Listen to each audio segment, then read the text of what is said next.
Tarzan and the Diamond of Asher.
Encamped on the lava beds of Tuanbaca, Tarzan and his friends are surrounded by a shadowy band of Hesperians, the people of the savage face.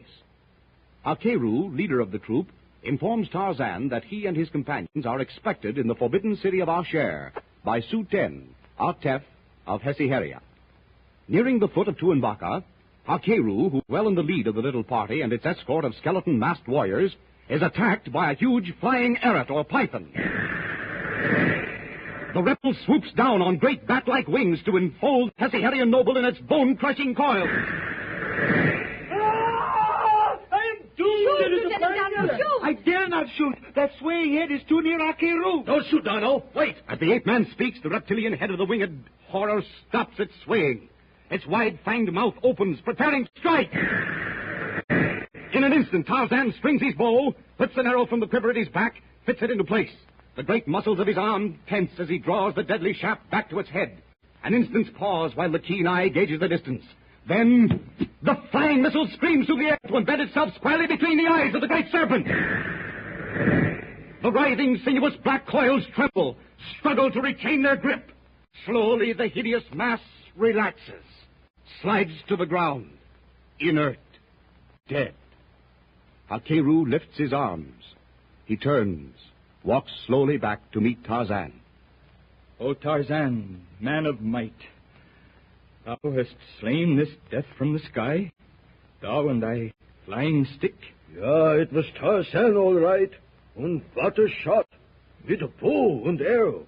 He thought I'd been good shot with a rifle, but to split a snake's skull with an arrow, that been something. The Afridis on the Indian frontier of Afghanistan are known to be the world's greatest marksmen with the bow. But their best shot could not have hit such a target. There are no bones broken, Hakeru? Nay, O Tarzan. The winged monster hath harmed me not, and I, the Atan Hakeru, thank thee for my life. Thou hast preserved it. It is thine. If ever I can help thee, it shall be done. I'll remember that. And now, do we go on? Aye. The Sanut, there at the foot of the rails, is ready. By Buddha, it is a car and large enough to hold 50 men. How it shines in the sun, like burnished iron. But that track leading up the mountainside is almost perpendicular. Where does the power come from to move that car? It's too much for me, Lieutenant. I don't understand it. Hakeru, do we go up in this car with you? Yes. I don't like it, Tarzan. What is it you don't like now, Larson? I ain't been afraid of anything in the jungle. But those skeleton masks, look at them, climbing in that car without making a sound. You know they're only masks, Larson. Yeah, sure. But what's under them? In due time, he of the yellow beard will see what lieth beneath the savage faces of the Hesi hair. Well, I can't say that I like the idea either, Larson. But if we don't go up, what will we do down here, alone? Come, the warriors of the Hesi hair are waiting. Ye of the outer world ride with Hakeru. Permettez-moi, Margaret. This step here is high. Be careful. Now, you will seat yourself here, Margaret. Thank you. You are there, all right.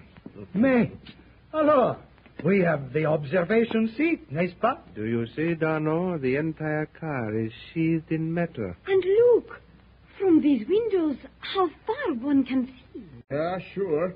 Lars Larsen can see his finish. D'Arnaud, these Hesse-Harrians are removing their masks. What? Donnerwetter. They are white-skinned and handsome. Are you satisfied, Larson? Yeah, been satisfied. Almost. Why the masks, Hakeru? Thou hast saved my life, O Tarzan of the Apes. But even thou mayest not speak lightly of the ancient warrior masks of the people of the savage face. There are few of the outer world who have ever beheld an Hesse-Harrian countenance. This Sanut travels fast, Hakeru? Aye, Atanton, like the wind. Voyez, we are moving.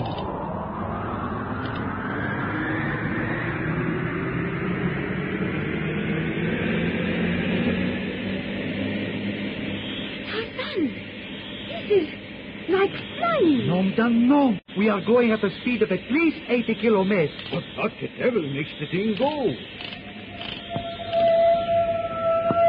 There it is, Wolf. He uses that lever to slow the car up, not to make it go.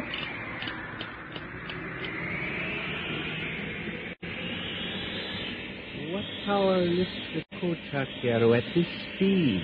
At the end of these copper rails on the rim of Tuan Baka, there is a great stone. The most ancient writings of our priests mention this stone. It has been there scores of centuries. And what name do you give to this great rock?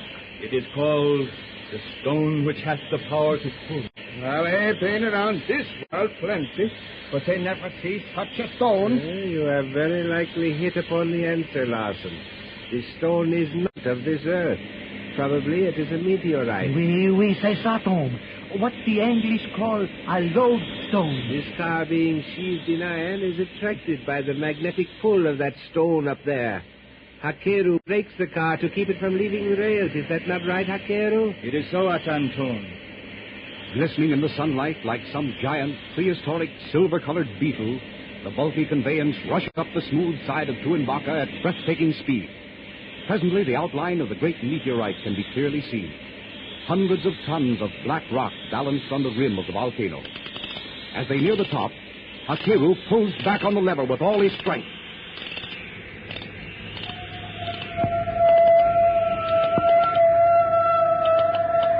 Slowly, as if reluctant to stop, the huge car quivers. The clanking wheels turn slower. The massive coach comes to a halt. The Hesse-Harrians climb out, followed by Tarzan and his friends. They skirt the huge meteorite and approach the inner rim of the volcano. Far below them, on the floor of the crater of Tuanbaca, lies the forbidden city of Asher. How beautiful.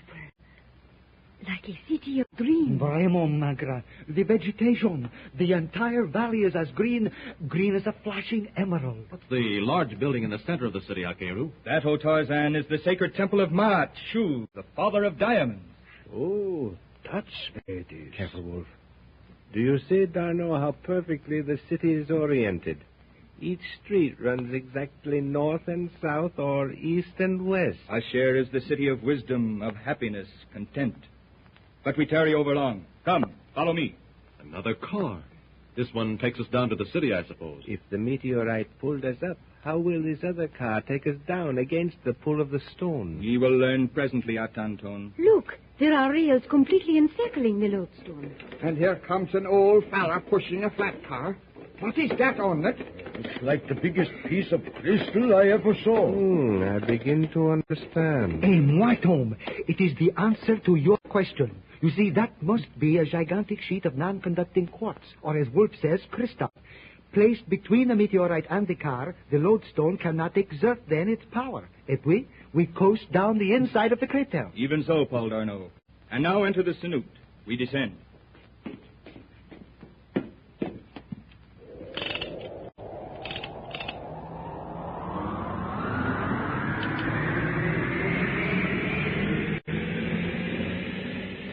With the speed of an arrow, the great car and its burden slides down copper rails. All the captive party, save Tarzan, grip their wooden benches till the knuckles of their hands show white through taut skin.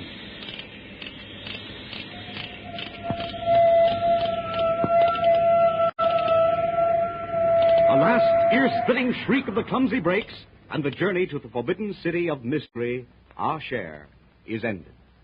Without a word of command from their leader, the white-clad warriors form a hollow square around Tarzan and his companions. Come, O Tarzan of the Apes, to the temple of Mahachu.